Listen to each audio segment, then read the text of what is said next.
শরীয়তের দৃষ্টিতে কোনো কারণ ছাড়া রোজা না রাখার পরিণতি কি?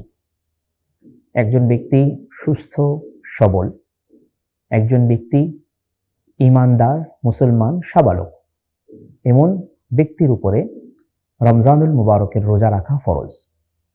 শরীয়তের গ্রহণযোগ্য কোনো কারণ ছাড়া ব্যক্তি যদি রোজা না রাখে তাহলে সে অপরাধী হবে, গুনাহগার হবে।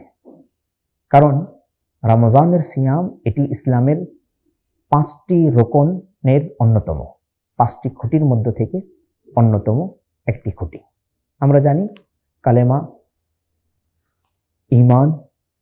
কালেমা তথা ঈমান, নামাজ, রোজা, হজ, যাকাত, এই 5টি হচ্ছে ইসলামের অন্যতম খুঁটি।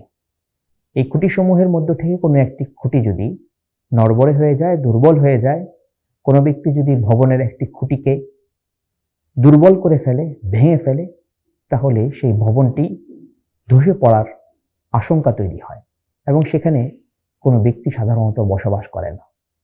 আমাদেরকে আল্লাহ রাব্বুল আলামিন ঈমান নামক যেই 5টি খুঁটি দান করেছেন, ঈমানের মাধ্যমে এই খুঁটিগুলো, এই খুঁটিগুলোর উপর দেওয়ায় এই ঈমান নামক ভবনটি টিকেই থাকে অন্যান্য খুঁটিগুলির সাহায্যে।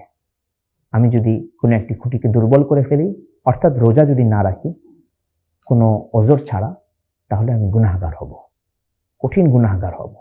কি পরিণতি এটার? এর পরিণতি হচ্ছে ঈমান হারা হয়ে যাওয়ার আশঙ্কা তৈরি হয়। আর কি পরিণতি এটার? আল্লাহ রাব্বুল আলামিনের আদেশকে বৃদ্ধাঙ্গুলি দেখানো হয়। আর কি পরিণতি এটার? রাসূল করিম সাল্লাল্লাহু আলাইহি ওয়াসাল্লামের সুন্নাহ থেকে মুখ ঘুরিয়ে ফেলা হয়। আর কি পরিণতি এটার?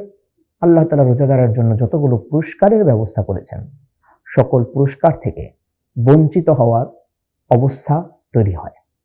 আর কি সমস্যা হবে? কোনো ব্যক্তি যদি ওজর ছাড়া রোজা না রাখে, তাহলে পরবর্তীতে তাকে টানা 61টি রোজা কাজা করতে হবে। একটা রোজার বিপরীতে 61টি রোজা রাখতে হবে। এত ভয়াবহ বিধান এই ব্যক্তির জন্য প্রযোজ্য হবে।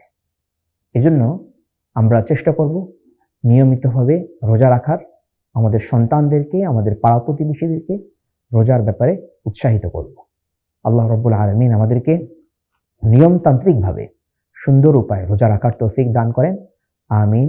ওয়া আখিরু দাওয়ানা আলহামদুলিল্লাহি রাব্বিল আলামিন। আসসালামু আলাইকুম ওয়া রাহমাতুল্লাহ।